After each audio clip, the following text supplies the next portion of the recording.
making lemonade out of lemons. We've done it with resiliency that I cannot say with enough pride about our community. All right, welcome Kern County back to our Meet Your Mayor podcast. I'm your host, Veronica Morley, and I'm here with my co-host, Austin Westfall. How are you doing, Austin? We're doing great. Glad to be back. We took a little pause because of the election season, but we're back now. We have a newly seated mayor joining us as well. Eric, did you want to introduce yourself? Thank you, and thank you for the opportunity to be here. My name's Eric Bruen. I'm the newly elected mayor, I guess about 3 months now, for the City of Ridgecrest. Here in the beautiful high desert, and if you haven't heard, it's a beautiful day in the crest. You know, I can see that. I can see that behind you. Every day is a beautiful day out here. Nobody quite understands just the natural beauty of the eastern Kern area and the eastern Sierra Mountains. One of the most beautiful landscapes you can have, and life adventures plenty, just waiting at your fingertips. Yeah, and for those of you listening in right now, we're doing this via Zoom, and Eric has this beautiful picture background of the city of Ridgecrest. Got mountains, everything back there. I mean, that's just a gorgeous view right there, Eric. I'd love to say the wildflowers are going to be that great this year, but unfortunately it's been a little dry. But catch us on a wet year, and it's about April. It's absolutely gorgeous. All right, Eric. So you've been mayor for about 3 months, you said, right? So you got a little bit of experience with it now, not so new. How's it been going? It's fantastic. I got into this. I've been working behind the scenes in different political circles for the last 20 years. And this was an opportunity for me to really stand up for my community. And I've been really pleased with how the positive momentum has been gaining over the last 90 days. I think one of the things that we let ourselves really get into last year, and it was real easy, was a negative frame of mind. And I'm really working to try and break that in terms of how we communicate, what our focus is in. And this community is primed for some fantastic opportunities over the next few years. And that's my mantra is let's just find the positive and keep working forward, because the future is ahead of us and we can make it whatever we want it to be. You know, that kind of leads me into something I wanted to ask you about. I had the pleasure of interviewing all of the Ridgecrest mayoral candidates before the election last year. And back then, you told me that your platform revolved around removing divisiveness and bringing unity back to your community. So does division continue to be an issue in Ridgecrest? And if so, I think we've made a huge leap. I think we have a fantastic group of council members to this time. I think that the electoral and the voters did a fantastic job of putting the right kind of leadership in place for advancing. I mean, you look at 2019 and what we went through with the earthquake and how that changed things. I think that, like I said, it's all in how we perceive things. The earthquake was a blessing. The earthquake was the greatest gift this community could have ever received. And nobody wants to say that in those terms, but I'm willing to. And one of the reasons is because we have now $3 billion worth of reconstruction occurring on China Lake to make it the most modern, technologically advanced base on the Western United States.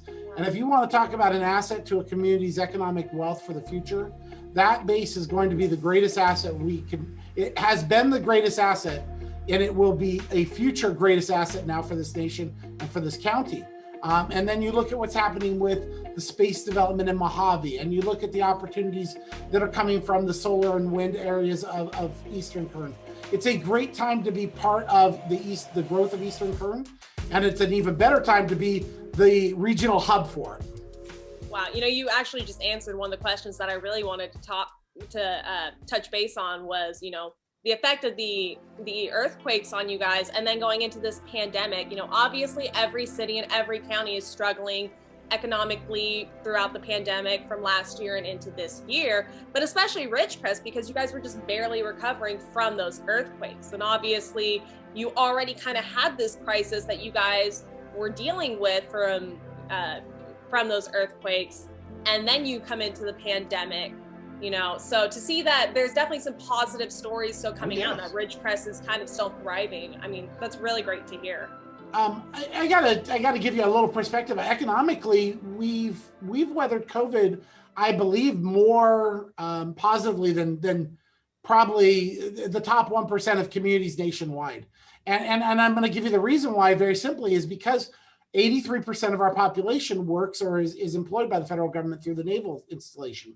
That left us with a very strong economic base because when they made the shift to remote and we worked through the COVID challenges, we didn't see as dramatic a drop in income ratios as other communities did, especially if you look at the oil and gas situation in Kern, the amount of impact that had. You look at even how policy changes affect us. Ridgecrest, because of its insularity, we were able to actually weather it fairly effectively. We had cases, I think we're somewhere north of 2,000 cases, like every other community, over time, not today, but over time. And the fact is that we are now in that position. And I want to again reiterate my thanks to Senator Feinstein, Congressman McCarthy, former Mayor Peggy Breeden. These people made sure that base reconstruction bill was in place. And it happened before COVID, and thank God it did, because they were able to spend the year of COVID planning, organizing, and preparing for the largest reconstruction that this community has seen. And you talk about taking advantage of making lemonade out of lemons. We've done it with resiliency that I cannot say with enough pride about our community. Yeah, and Ridgecrest has been through a lot, in the past couple of years. We of course had the pair of earthquakes. Nobody had an easy time getting through the pandemic. But what are you as mayor of the city looking forward to next? We're starting to see the light at the end of the tunnel, hopefully, of this virus.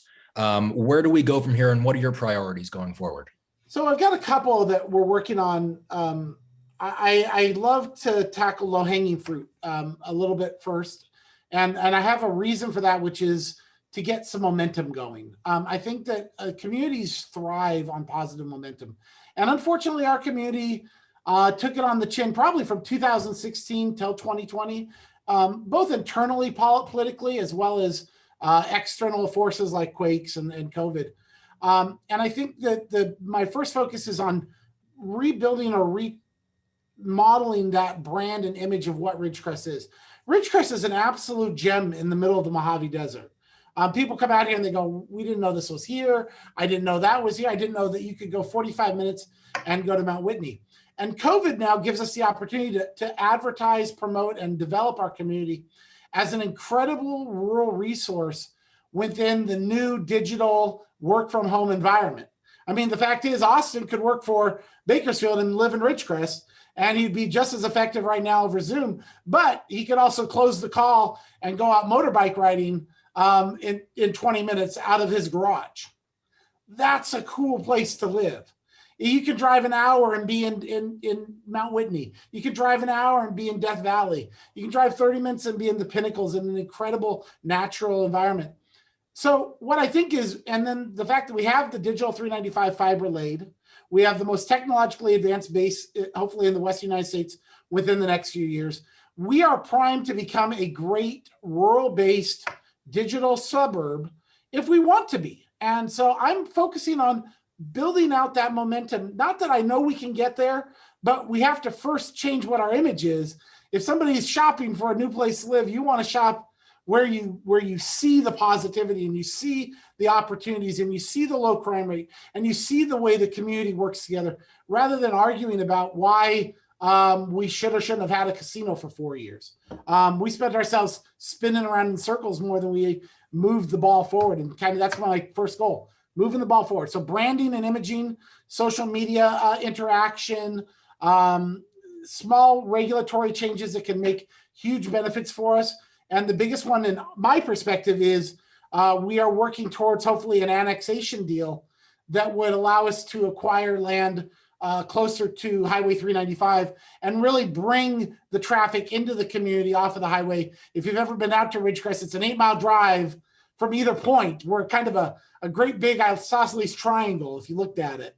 And the base is at the one point of the triangle and the highway's at the other 2 points. Well, we want people to drive in. And how do you get people to drive in? You find that you show your resources.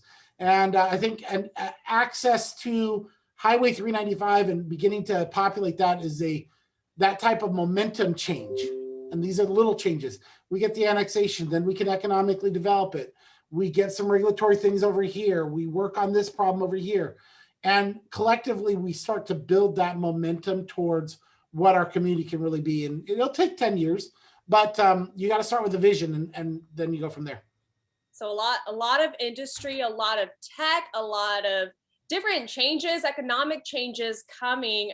But on the community side, through the past couple of years, what are you seeing? How is your community handling things, and how are they kind of coming together? Like I said, I think we are finally starting to put aside some of the challenges and moving in a positive direction. The community itself has always been the best part of this city. You've ever worked with somebody from Ridgecrest citizens are fantastic people. But now we're starting to get past the arguing with your neighbor to finding a way to work with them and get pressed through. And I think that's a necessary change culturally. I don't think it's any secret that an important part of a mayor's job is to have not only a presence in the community, but also to talk to community members and to get to know them. Yep.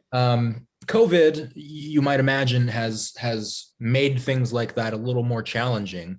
But there's a flip side of that, because just how you and I are talking right now, Zoom is a little more common. Do you find that this pandemic has made it easier or harder for you to relate with your community?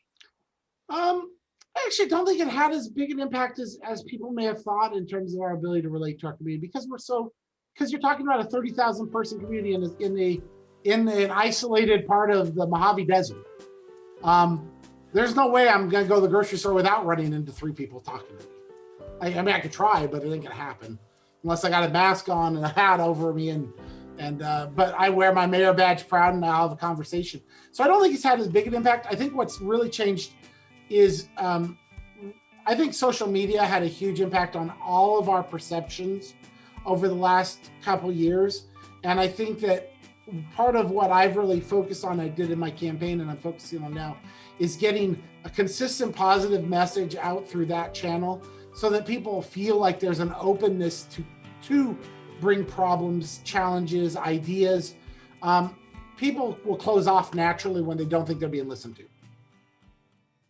And, before we wrap up here, we want to open up that line of communication to anybody who does want to talk to the mayor of Ridgecrest. For those that want to reach out to you, maybe they have suggestions, maybe they just want to chat. What's the best way to do that? So all my contact information is on the city website, but it's eBruen at ridgecrest-ca.gov.